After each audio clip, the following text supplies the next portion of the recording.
The pressurized hiss of the commercial espresso machine usually grounded my early mornings. I liked systems I could easily trust. Numbers, pressure differentials, algorithmic patterns. These were tangible things that behaved predictably when you read them right. I relied on that rhythmic, mechanical certainty every single day before I had to take the high-speed glass elevator up 3 floors and stare at a high-resolution monitor, decoding scrolling predictive data for 10 straight hours. But today, the comforting scent of roasted espresso beans and steamed oat milk was overpowered by the distinct, metallic smell of stagnant water and impending operational panic. I stood near the dark mahogany condiment bar of the daily grind, holding an empty paper cup. I was watching dirty brownish water drip from a misaligned acoustic ceiling tile. It wasn't just dropping harmlessly onto the waterproof rubber floor mats near the entrance, where it would merely be a janitorial nuisance. It was falling straight toward the shop's primary point-of-sale system and the exposed network router rack mounted beneath the front wooden counter. It was 6 o'clock on a Tuesday in the center of the bustling downtown tech district. The coffee shop was a rare architectural anomaly tucked into the sprawling, sterile lobby of the Omnitech headquarters. It offered a small oasis of reclaimed barnwood, vintage brass fixtures, and warm Edison bulb lighting amidst acres of polished concrete and frosted glass. Outside the plate glass windows, a relentless autumn rain was turning the urban street corner into a gray, blurred mess of black umbrellas, sweeping windshield wipers, and the red glare of brake lights reflecting off the flooded asphalt. Inside the shop, the morning line of undercaffeinated structural engineers, software developers, and data analysts was already backing out the glass double doors. Their collective impatience formed a low, buzzing hum in the background, a physical weight in the narrow, brightly lit room. People were shifting their weight from side to side, checking the glowing screens of their smartwatches, muttering quietly about upcoming quarterly review meetings. The morning rush was supposed to be a flawless machine, a choreographed dance of pulling espresso shots and handing over pastries, but the gears were violently grinding to a halt. I set my leather laptop bag down on a dry, elevated high-top table near the window, pulling my gaze away from the growing puddle on the ceramic floor to assess the human element of the crisis. Claire Martin, the sole owner and operator of the cafe, was currently on her knees behind the main counter, half hidden by the illuminated pastry display case. She held a massive steel pipe wrench in one hand and a soaked, useless white bar towel in the other. Claire was 35, a fiercely independent entrepreneur who had somehow managed to build this profitable independent shop right in the lobby of a ruthless conglomerate environment. She was usually the most composed person in this zip code. Even at 6 in the morning, she normally moved with an effortless, commanding grace, managing supply vendors and demanding corporate customers without ever breaking a sweat. But right now, the line of her jaw was pulled tight, her teeth visibly clenched in frustration. She was battling a busted secondary water intake line that threatened to cascade down and fry her operational database in a matter of minutes. "Sarah, switch to the manual analog receipt books immediately," Claire ordered her junior barista. Her voice remained remarkably level, refusing to project her internal fear to the crowded room of impatient customers, but the rigid, locked set of her shoulders betrayed the physical stress she was carrying. "I need you to write everything down with a pen. Item, price, local tax. And slide the large gray utility bucket under the POS terminal right now. Do not let that motherboard get wet under any circumstances. If that router shorts out, we lose the local network and the morning ledger." I didn't wait for an explicit invitation to intervene. I walked around the end of the pastry display, my dress shoes clicking against the tile, and stepped squarely behind the counter. I bypassed the swinging wooden door with the faded, stenciled employees. Only sign a rule I essentially ignored on a daily basis anyway, whenever I needed to ask her a technical question about the origin of the morning roast profile. I wasn't a licensed commercial plumber. I was a senior data scientist working for the predictive analytics firm leased in the glass towers above her shop. But my father had spent 30 years managing maintenance crews for municipal buildings in downtown Chicago. I had spent enough weekends of my youth standing beside him in flooded, freezing concrete basements to know what a stripped shutoff valve felt like in my hands. I wasn't a plumber, but I knew enough to stop the bleeding without making the structural integrity worse. Past that, she needed the building contractor if the network router survived long enough to matter. I knelt beside her on the slippery ceramic tile. The freezing cold water soaked right through the knees of my tailored suit trousers, chilling my skin instantly. It's the main intake valve causing the secondary backup, I said, keeping my voice low and measured so only she could hear me over the loud din of the crowded shop and the hissing steam wands. I reached over her shoulder, my arm brushing the damp fabric of her uniform blouse, to grip the rusted cast-iron shutoff wheel she had been fruitlessly struggling to turn. You're trying to force a stripped thread against the active municipal water pressure. You're going to break the iron handle off if you keep pushing laterally like that. Let me. Claire looked up at me.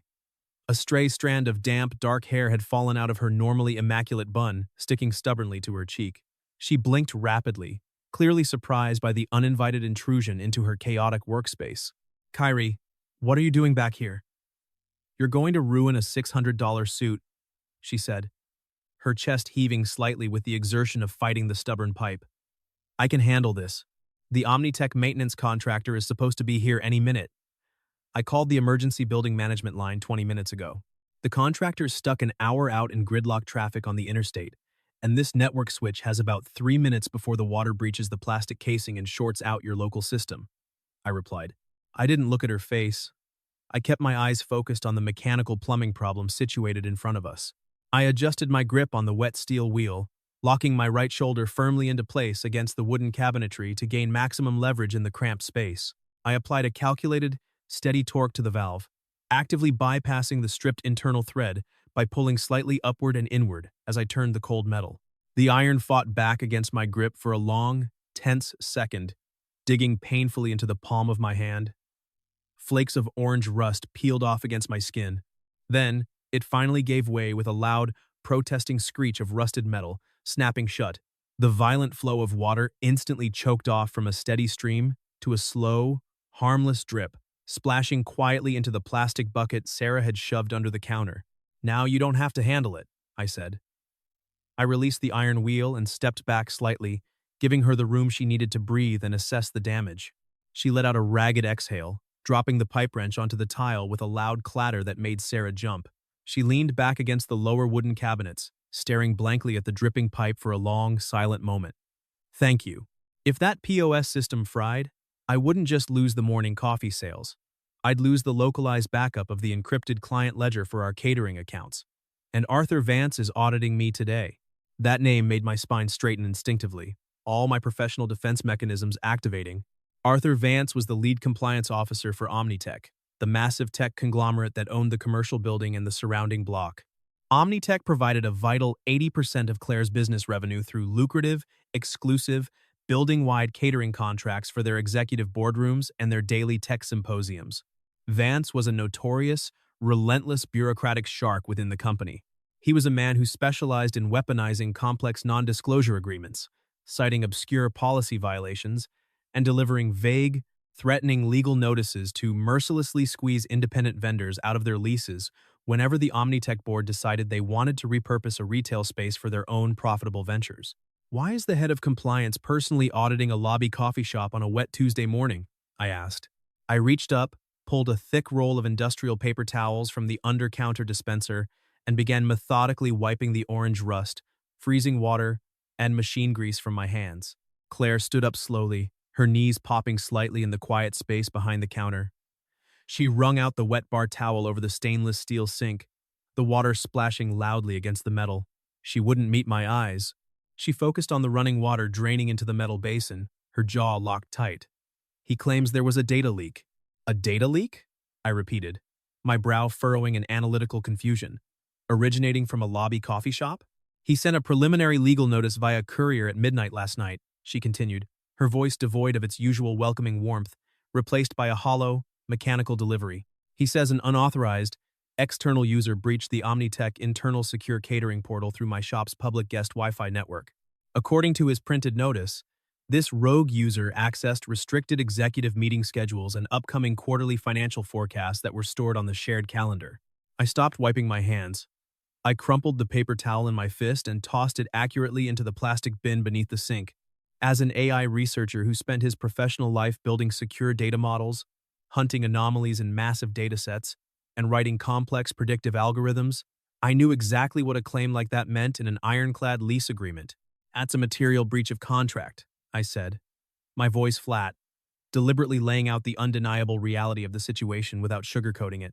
That is legally classified as a Tier 1 security failure under standard vendor guidelines. They won't just fine you for the oversight. They'll terminate your commercial lease immediately without offering a financial buyout option. And they will sue my limited liability company for damages to recoup the supposed operational security risk, she added quietly. She finally looked up from the sink, turning her head to meet my gaze. The exhaustion in her brown eyes was evident, pulling at the corners of her mouth. She looked like someone who had been fighting a brutal, unwinnable war on 3 different fronts and had just run out of ammunition. Omnitech's acquisition division has been pushing to automate their lobbies. They've been actively eyeing this corner unit for a flagship AI-driven store since January. I have 48 hours to prove to their legal team that the data breach didn't originate from my network IP address, or I lose the shop entirely. The water pipe bursting this morning was just the universe adding a little extra cruel irony to the situation. The green lights on the router steadied in the shadows beneath the counter. I looked from the bucket, catching the residual drips to the terminal rack, mentally mapping the network topology of her setup. I already knew where I needed to start looking. The existential problem she was facing wasn't a leaking copper pipe. It was a leaking network. "Sarah," I called out, keeping my voice low and even over the chaotic noise of the impatient crowd waiting for their caffeine. "Get me a black coffee. Largest size you have. Put it in a ceramic mug, not paper."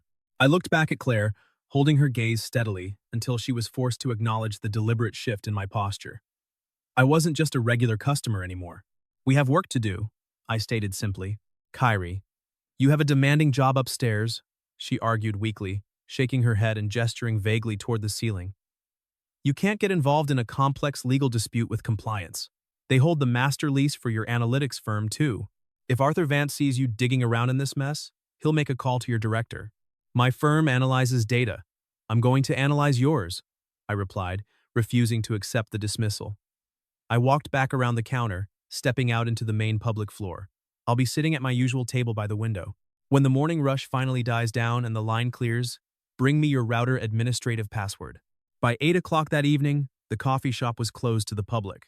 The metal security grate was pulled halfway down over the massive front windows, effectively blocking out the neon glow of the streetlights and the harsh headlights of passing cars navigating the torrential rain. The wooden chairs were stacked upside down on the tables in neat, orderly rows.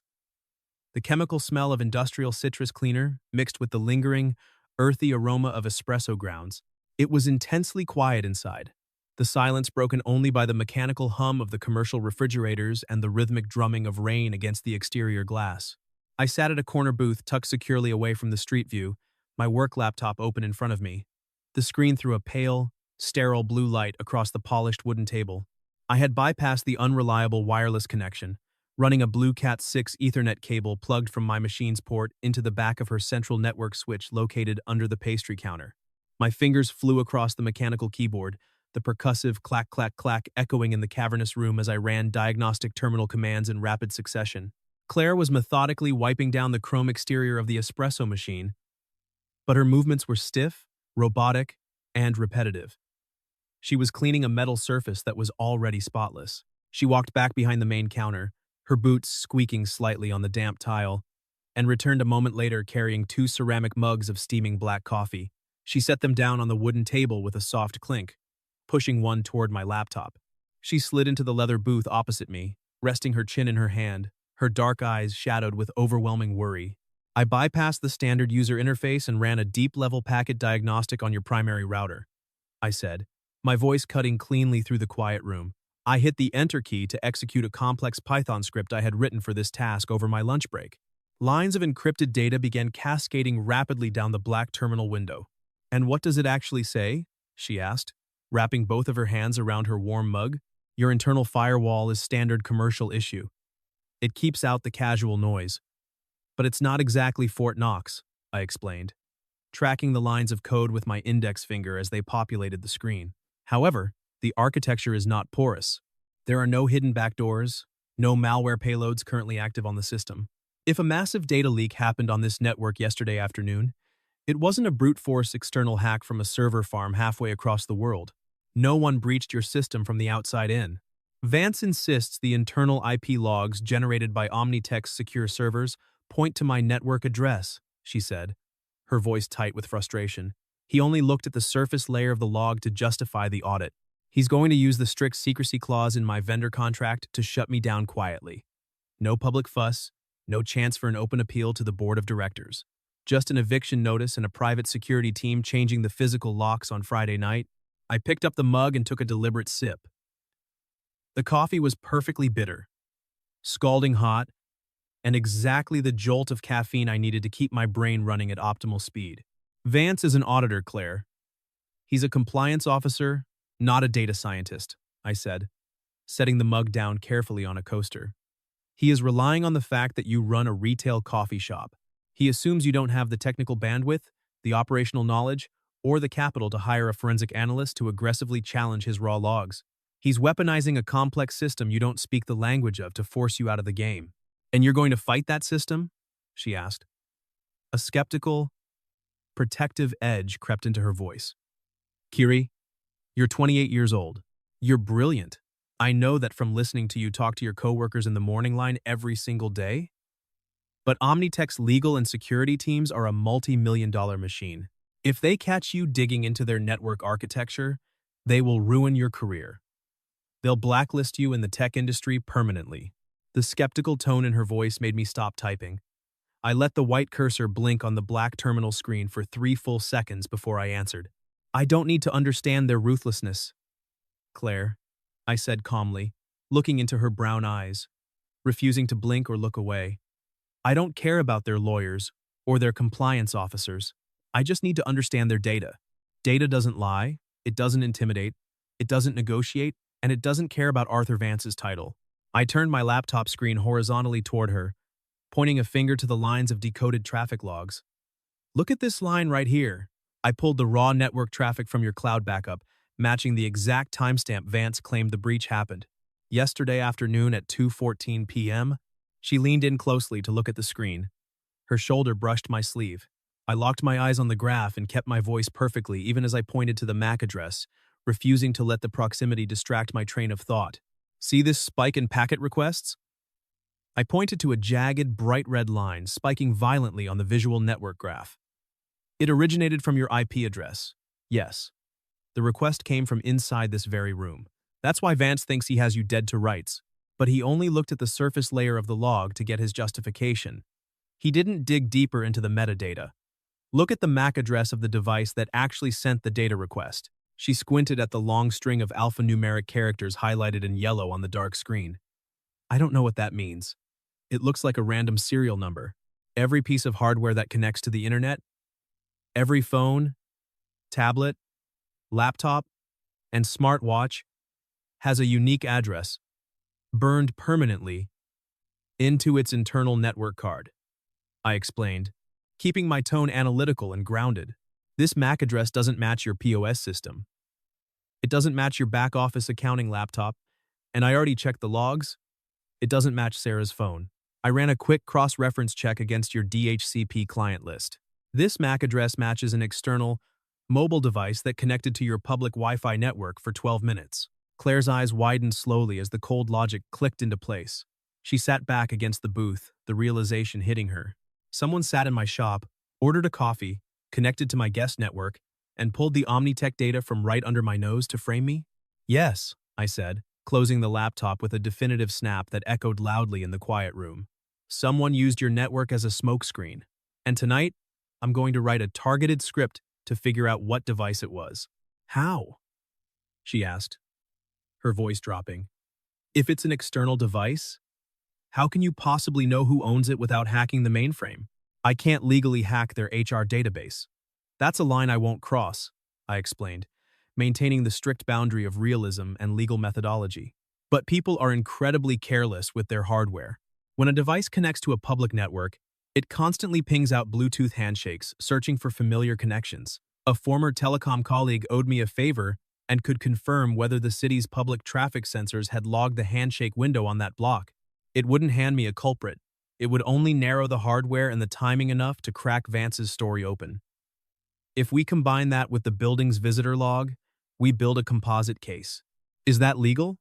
She asked, her brow furrowed in deep concern for my professional safety. It's lawfully captured radio frequency data for traffic routing, I replied, standing up and sliding my arms into my suit jacket. It's public infrastructure. The analysis is just applied math. I didn't want her carrying the anxiety of my methods. I only wanted her to have the verified results so she could sleep. I'll see you tomorrow morning, I said, picking up my leather bag. Don't sign anything Vance gives you. Let me do my job. The next morning, the urban street corner outside the shop was choked with the usual miserable rush hour foot traffic. Rain was threatening to start again, darkening the pavement and sending people hurrying past the large windows with their heads down. I was sitting at my usual table by the front door, wearing a fresh shirt but running on 0 hours of sleep. I was running the predictive sorting algorithm I had coded continuously since 2 o'clock in the morning in my apartment. I had successfully cross-referenced the rogue MAC address with the public Bluetooth handshake captures pinging off the surrounding block. The code was compiling, sorting through tens of thousands of individual data points, matching timestamps to device procurement orders based on the hardware identifiers. The brass bell above the glass door jingled sharply, cutting through the low murmur of the morning crowd.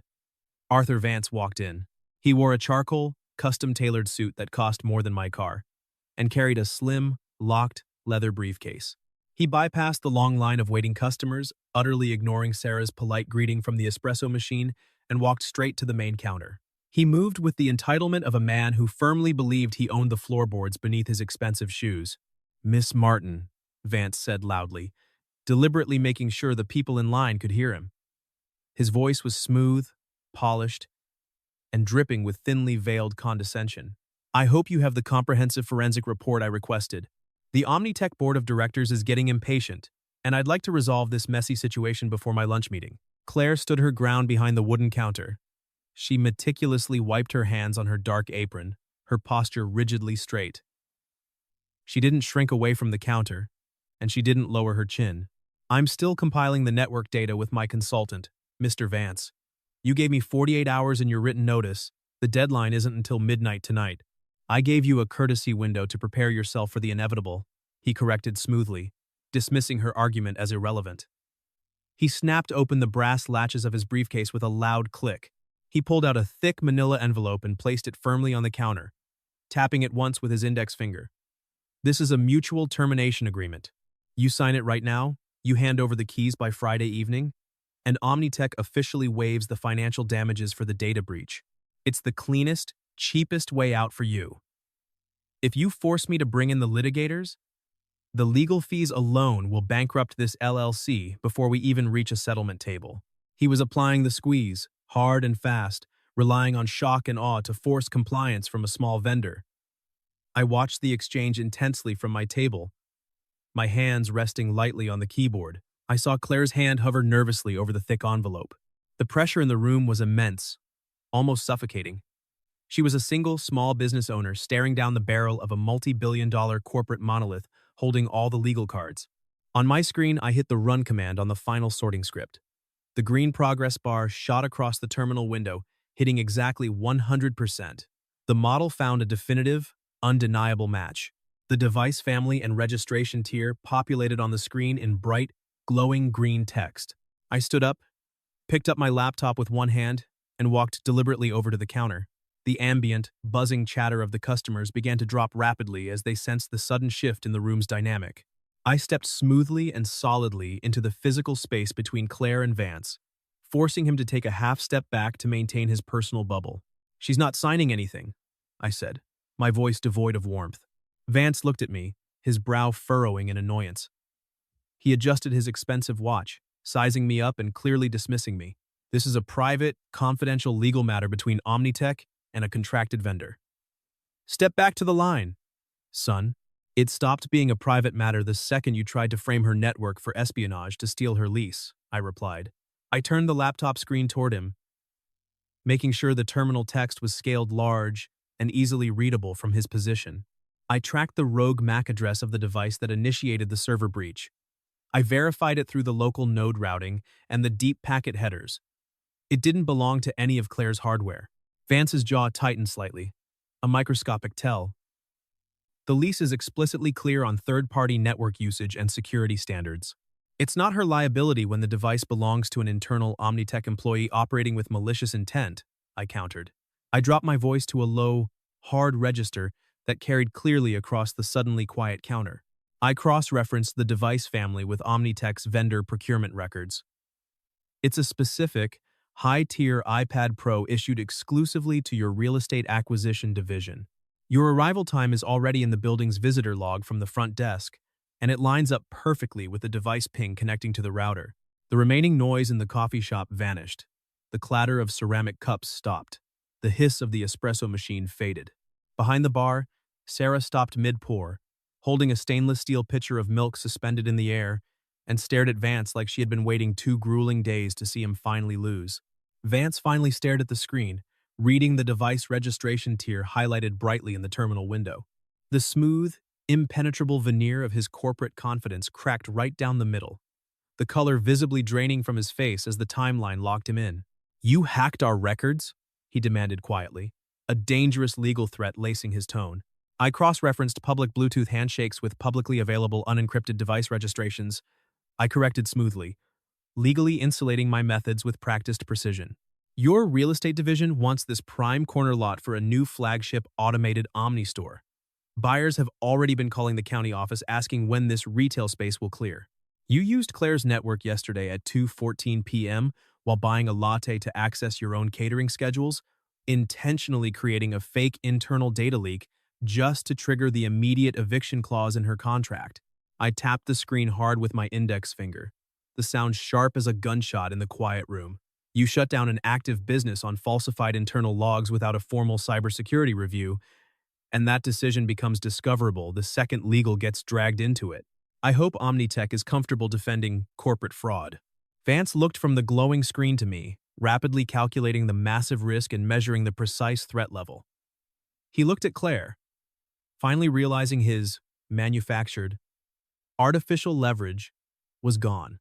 His career was suddenly on the line, not hers. He snatched the thick envelope off the counter, his knuckles turning stark white. "This isn't over." "Yes, it actually is," Claire said. Her voice finally rang out, clear, sharp, and totally unafraid. She stepped up right beside me, her shoulder aligning perfectly with mine, her presence a solid, unyielding wall of support. "You will email me a formal, written retraction of the audit by noon today, or my lawyer gets this entire data packet sent directly to Omnitech's board of directors and the local press. Now, get out of my shop." Vance didn't say another word. He turned on his heel, his expensive leather shoes clicking sharply on the tile, and walked rapidly out the glass door. The cheerful brass bell jingled mockingly behind him as he disappeared into the rain. Claire let out a long, incredibly shaky breath that she seemed to have been holding in her lungs for 2 solid days.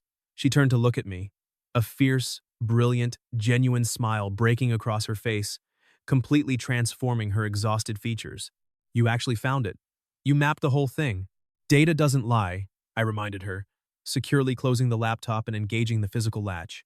"You took a massive risk," she said. Her voice dropped to a near whisper, highly aware of the crowd of tech workers silently watching us from the tables. "If Omnitech figures out exactly how you pulled those logs, your firm could fire you for violating their data access policies." "I broke a flawed rule to fix a broken system," I said. I met her eyes steadily, refusing to look away or minimize what I had purposefully done. "It was worth the risk to make sure you were safe." She looked at me, seeing past the age difference, the tailored suit, and the laptop bag.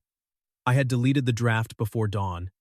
The closed laptop in my bag and the retraction she was waiting for said enough. Her hand left my sleeve, but I stayed perfectly still for a beat before putting the laptop back into my bag. Thursday evening, the shop was quiet. The storm had returned in full force, tapping a steady, rhythmic cadence against the large plate glass front windows. The bright streetlights outside blurred into long smears of gold and red on the wet, reflective pavement. I was sitting at my usual table in the corner, my laptop completely closed and pushed to the side. I wasn't working. I wasn't running predictive models. I leaned back against the booth leather and let the silence sit there without needing to fix anything else. Claire walked out from behind the counter, carrying 2 large ceramic mugs. She didn't ask what I wanted. She just set one down precisely in front of me and slid gracefully into the leather booth opposite. The official retraction email came through from Omnitech Legal at exactly 11:45 a.m., she said, wrapping both of her hands securely around her warm mug, letting the heat seep into her skin. The tension that had lived in her shoulders all week was finally gone. The eviction is formally canceled. The audit is closed, and the lease is secure for another 5 full years without condition. I also got an email from the building manager. Vance has been put on an indefinite administrative leave pending an internal review. Good, I said. You built this place from the ground up. You fought for it. You earned it. And my firm's director actually laughed when he heard Omnitech's real estate division got caught tripping over their own digital shoelaces. My job is safe. She looked down at the dark, still surface of her coffee, then back up at me. Her expression was thoughtful, deliberate, stripping away the roles of shop owner and customer. You told me Tuesday morning that I was trying to force a stripped thread with that broken water pipe. I think I've been doing that with a lot of things lately. With the business, with how I manage my stress, with how I view the people around me. Assuming everyone fits into a specific, safe, little box. Based on a number. Sometimes you just need to know when to shut the main valve off and start fresh with better hardware, I suggested quietly, holding her gaze. She nodded slowly. She reached into the front pocket of her dark apron and pulled out a small, heavy brass key attached to a plain metal ring. She placed it on the table and slid it smoothly across the polished wood toward me. It stopped right next to my closed laptop. I fired my useless IT guy this morning, she said. Her voice was perfectly level. I need someone to manage the network security properly. That key is strictly for the back door and the server rack. The brass key clicked once against the wood when I picked it up. Neither of us looked away. I closed my fingers around the cool metal. I'll make sure the network is locked down tight. Good, Claire replied. A genuine smile touched the corners of her lips, erasing the last of the week's crushing stress. And when you're done locking the server rack, I'm making dinner tonight. That part isn't a contract, Kyrie. That's just an invitation. I slipped the key securely into my jacket pocket and smiled back, the tension leaving my shoulders. I'll harden the network tomorrow morning. Tonight, I'm off the clock. I'll be there. The end. Closing thoughts? Thanks for spending time with us at the Daily Grind. Please like and subscribe so we can share more stories like this.